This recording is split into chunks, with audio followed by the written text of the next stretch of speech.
Hello everyone, Radhe Radhe. कैसे हैं आप लोग? आई होप आप लोग बहुत अच्छे होंगे और अपने आने वाले एग्ज़ाम की तैयारी भी बहुत अच्छे से कर रहे होंगे। तो बहुत सारे कैंडिडेट अपना जो आरपीएफ कांस्टेबल का रिज़ल्ट है उसको देख लिया होगा उन्होंने, और काफ़ी ज़्यादा लोग उसमें सिलेक्ट हुए हैं। बहुत ऐसे भी कैंडिडेट हैं जो सिलेक्ट नहीं हो पाए हैं। तो जो सिलेक्ट हो गए हैं वो अपनी फ़िज़िकल की तैयारी करें बढ़िया से, बहुत बढ़िया से, क्योंकि फ़िज़िकल आपका अच्छे लेवल का होता है। फ़िज़िकल में आपको बहुत अच्छा करना पड़ता है। और जो कैंडिडेट नहीं सिलेक्ट हुए हैं, कोई बात नहीं, जैसे कि हम हैं तो हमें बहुत सारी अपॉर्चुनिटी अभी मिलेगी। कोई एक रिज़ल्ट से हम अपना फ्यूचर नहीं सिक्योर कर सकते हैं कि हाँ हमारा एक रिज़ल्ट नहीं हुआ तो फिर हम अभी आगे कुछ नहीं कर सकते हैं। ऐसा बहुत होता है कि अगर किसी छोटे एग्ज़ाम में भी हमारा कभी क्वालिफाई नहीं हो पाता तो हमें बहुत आगे जो है चीज़ें हमारे लिए अच्छी आती हैं और अच्छी चीज़ें निकल के आती हैं।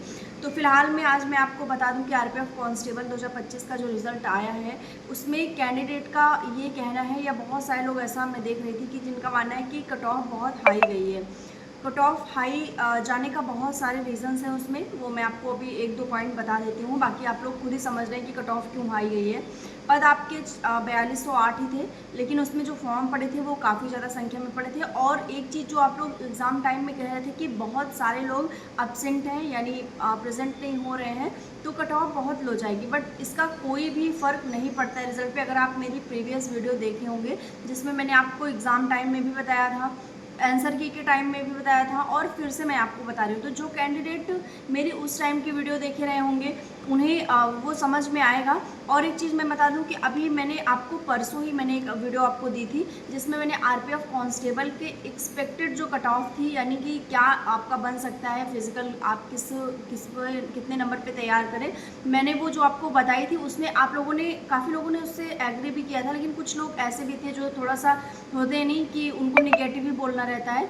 तो उन्होंने कमेंट किया था कि आप कैसे ये बता सकती हैं, आपको कैसे आइडिया, आप फेक बता रही हैं, बिल्कुल भी इतना नहीं जाएगा, ये गलत है। तो अगर आप वो वीडियो उठा के देखेंगे, परसों की वो वीडियो है, आप वो वीडियो और आज का ये जो कट ऑफ आई है इसको वीडियो आप मैच करेंगे तो पता नहीं कैसे, मतलब मैंने जो चीज़ें देखी, मैंने जो समझा था, मैंने आपको बताया। और एग्जैक्ट यही नंबर मैंने आपको बताया भी था कि अगर आप 76 या फिर 70 से 76 के बीच में है, 75 के बीच में है यूआर कैंडिडेट पे, तो आप सेफ हो सकते हैं। ठीक है, मैंने आपको परसेंटेज में ही बताया था जिस तरह से आरपीएफ एसआई का आया था, तो वो चीज़ें एकदम एग्जैक्ट निकली हैं, एकदम सही निकली हुई हैं। मे बी मुझे, मतलब मैं सही अगर बताऊं तो मुझे खुद इतना आइडिया कैसे आया, मैं ये सोच रही थी कि मैंने इतना सही डेटा आपको कैसे बता दिया, क्योंकि मैं कोई ऑलराउंडर टीचर तो हूँ नहीं कि मैं आपको सारे प्लेटफॉर्म को मतलब देखूँ या सारे बच्चों का डेटा कलेक्ट करूँ तब मैं आपको चीज़ें प्रोवाइड करवा पाऊँ। तो मैंने एक जो आपको बताया था सारी चीज़ों को समझ के, वो सही निकला है।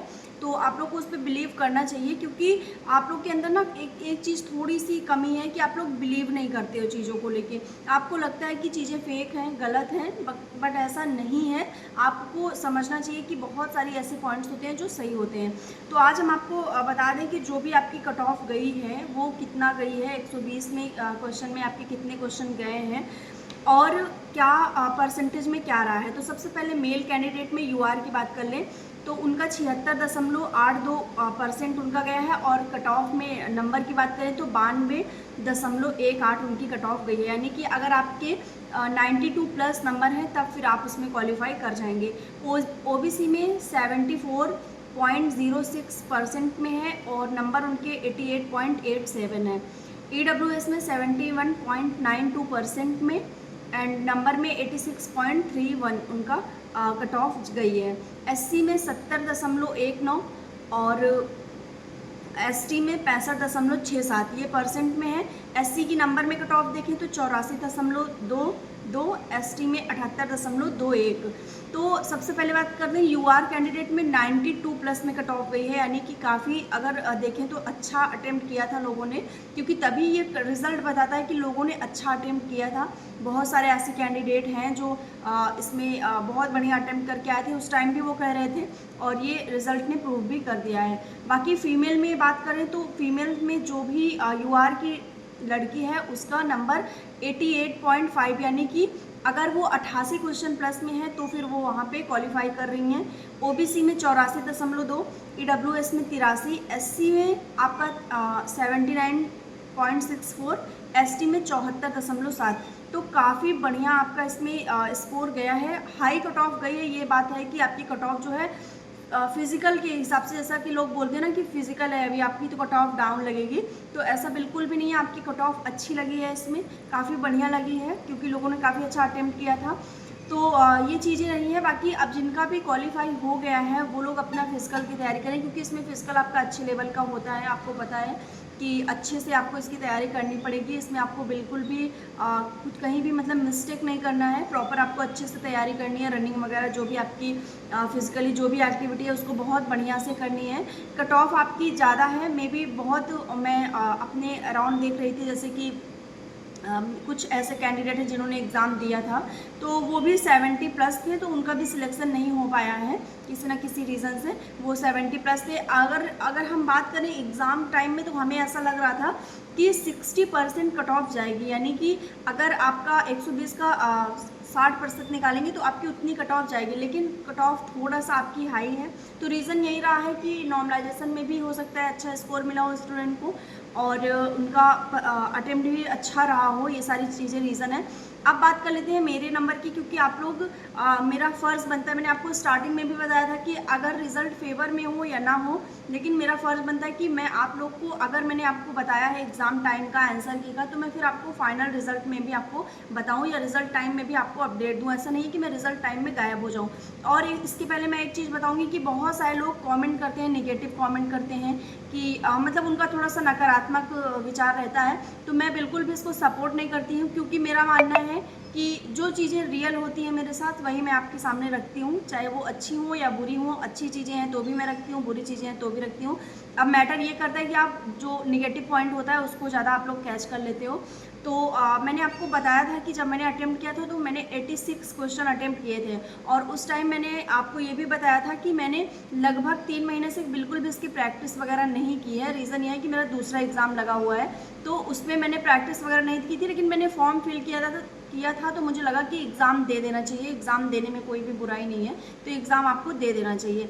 तो एग्ज़ाम देने पे मैंने 86 अटेम्प्ट किए थे। उसमें मैथ्स के और कुछ ऐसे क्वेश्चन जीएस के थे जो नहीं बन पाए थे।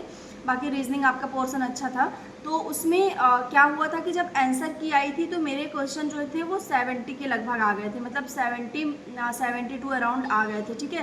तो इतने ही मेरे नंबर बन पाए थे। और यहाँ पे अगर मैं AWS की कट ऑफ देख रही हूँ लड़कियों की, तो लगभग 83 लगी हुई है। तो फिर आप लोग समझ ही सकते हैं कि रिज़ल्ट कैसा रहा है।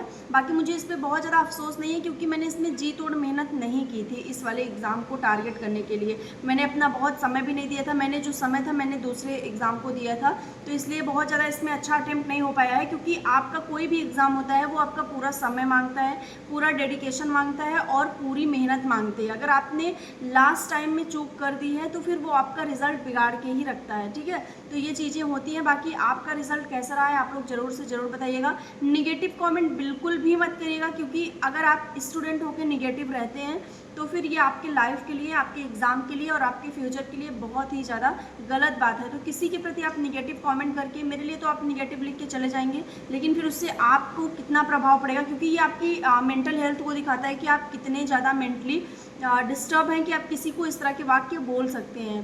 तो मेरी रिक्वेस्ट है कि आप लोग नेगेटिव मत कमेंट करिएगा।